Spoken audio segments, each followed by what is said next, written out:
ल गाइस यो चाहिँ चिसापानीदेखि सोल्टा जाने बाटो। हेरौँ कस्तो छ बाटोको अवस्था। धुवा धुलो भन्ने चाहिँ भयङ्कर छ।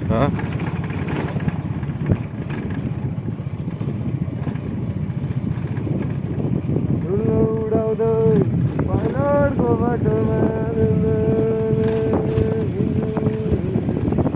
पारी सुर्खेतै भयो है यो गर्नाले यो चाहिँ पहिलाले बाटो यस्तो छ। अहिले गाडी नआउँदाखेरि चाहिँ ठिकै छ बाटो, तर घच्याङ गुचुङ चाहिँ उस्तो यो गाडी आएपछि चाहिँ हिँड्नलाई गाह्रै छ धुलो उडेर।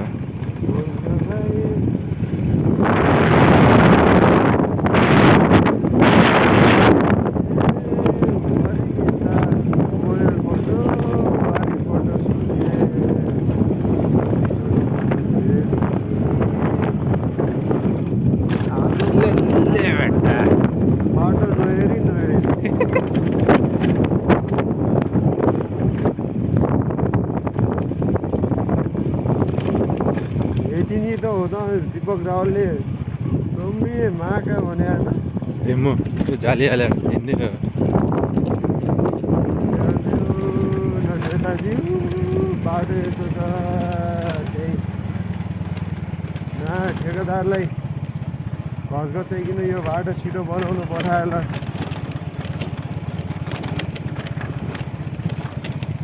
बिराम भयो भनिकन लम्की हाल्नु पर्दो, अझ फेरि डबल बिराम भइकन घर फर्किनु पर्दो होला है। नभए पनि बिरामी पनि बिरामी भइकन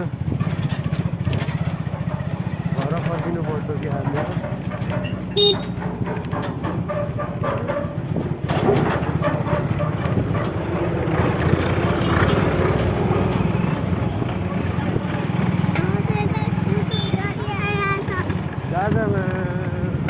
अब धुलो कस्तो उड्छ अब थाहा हुन्छ।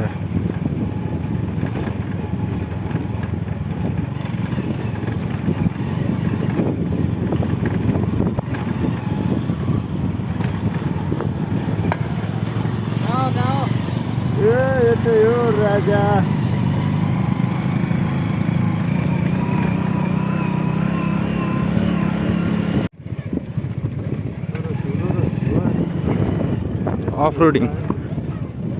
अफरोडिङको लागि चाहिँ राम्रो छ बाटो। अफरोडिङको लागि राम्रो छ। हल्का भिजा हाल्नु पर्यो, भिजामा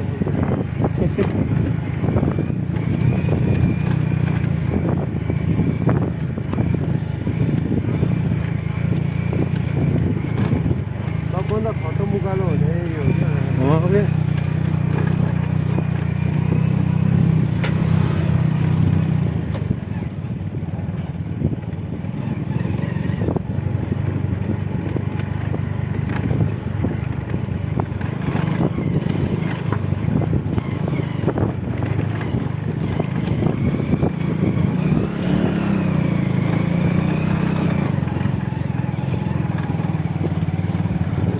छ बाटो घच्याङ घच्याङ घच्याङ घच्याङ घच्याङ घच्याङ।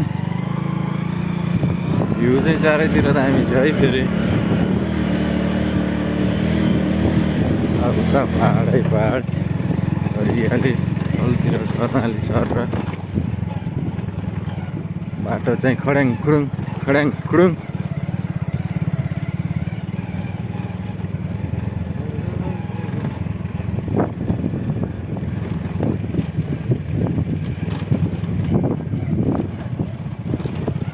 बेटा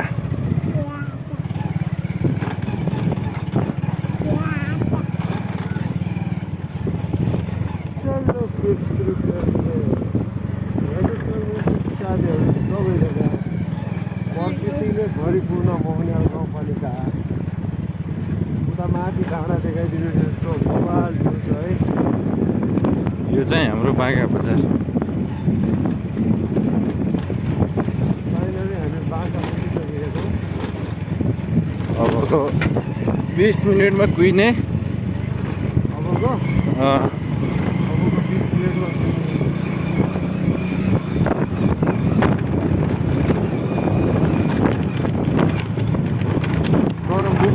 मोबाइल खस्न सक्छ साथीहरू, तर बाइक चलाउन चाहिँ घन्काएर चलाउने हो साथीहरू। 20 मिनटमा पुग्ने भएपछि यो चाहिँ हाम्रो होटल बाघा बजारको। तर सिग्नल आयो भने चाहिँ बवाल छ नि, यस्तो यो माथि चाहिँ देख्न सक्नुहुन्छ है गाइजहरू, महाकालीको यो मूर्ति। छ हाम्रोमा। बाटोमा चाहिँ त पारीको भ्यू जति सबै सुर्खेत है। कर्णाली ल बगिरहेछ। हामी भने यहाँ घुचुङ घुचुङतिरै लागिरहेछौँ।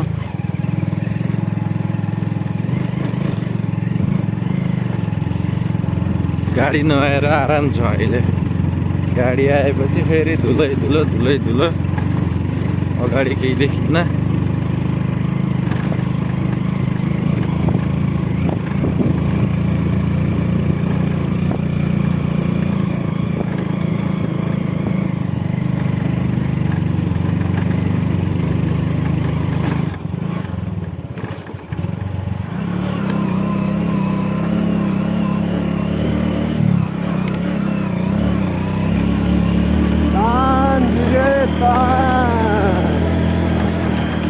बसन्ती तान बसन्ती।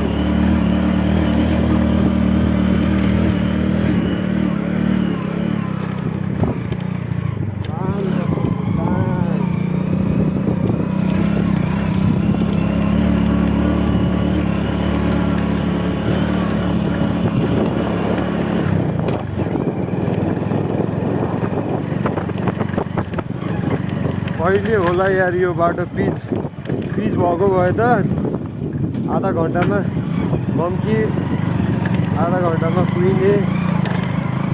आधा घन्टा नि लाग्दैन यार। बाटो राम्रो भयो नि त फेरि गयो यदि यो बाटो पिच भयो भने बिहान बच्चालाई स्कुलमा छोडेर साँझ फेरि ल्याउन भ्याउँछ है साथीहरू। त्यही भएर खासै कुहिने चाहिँ तराई क्षेत्रबाट धेरै टाढा त छैन, तैपनि यो 8-9 किलोमिटरले गर्दा बाटोले गर्दा टाढा बनायो। बाटोको कारणले चाहिँ अहिले दुर्गमै मानौँ कुहिनेलाई पनि। अरू सबले भरिपूर्णै छ, एउटा मेडिकल छैन। फेरि शिक्षा त अब शिक्षा ठिकै छ, शिक्षामा चाहिँ त्यस्तै हो। अब उतातिर गाउँमा चाहिँ बाटोघाटो कतै पिच पनि भइसकेको छ, तर बाटो चाहिँ यही हो खराब। चिसापानीदेखि कुहिनेसम्म, कुहिने त नभनौँ कचालीसम्म चाहिँ पुरै खराब छ। अनि यो बाटो चाहिँ जति सक्दो छिटो होस् भन्ने चाहना छ है हामीले मात्र होइन, यो 3-4वटा जिल्लालाई सहज पर्ने बाटो छ यो। एउटा कैलाली जिल्ला त भइहाल्यो, सुर्खेत जिल्ला, त्यसै गरी अछाम कालीकोट जुम्लाको लागि, बझाङ बाजुराको लागि चाहिँ बबाल धेरै सर्टकट पर्ने, कति समथिङ 50-60 किलोमिटर कम पर्ने भएकाले यो बाटो।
हाम्रो अर्को ठेकेदारको काममा लाग्यो।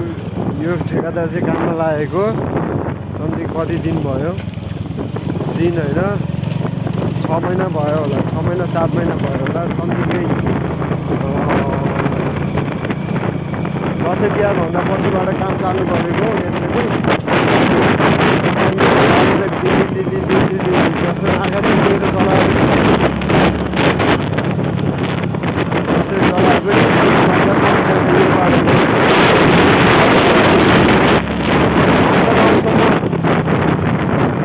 बाटो चाहिँ 2 किलोमिटर रहेको छ, 2.5 किलोमिटर। त्यहाँसम्म चाहिँ यो बाटो यस्तै हो किल्लीले पुरै।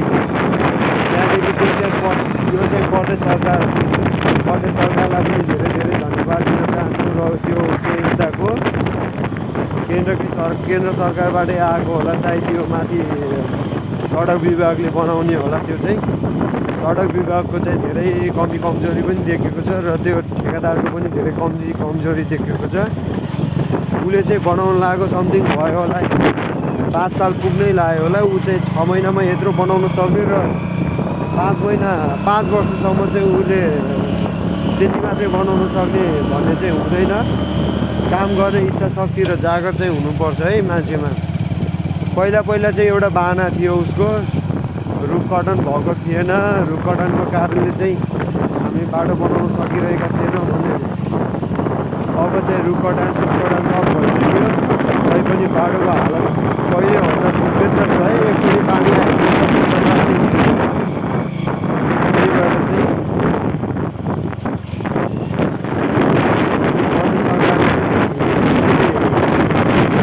उता पनि उतालाई पनि दबाब चाहिँ दिनु पऱ्यो।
लम्की पुग्न पाइरहेको भए कति रमाइलो हुन्थ्यो यार।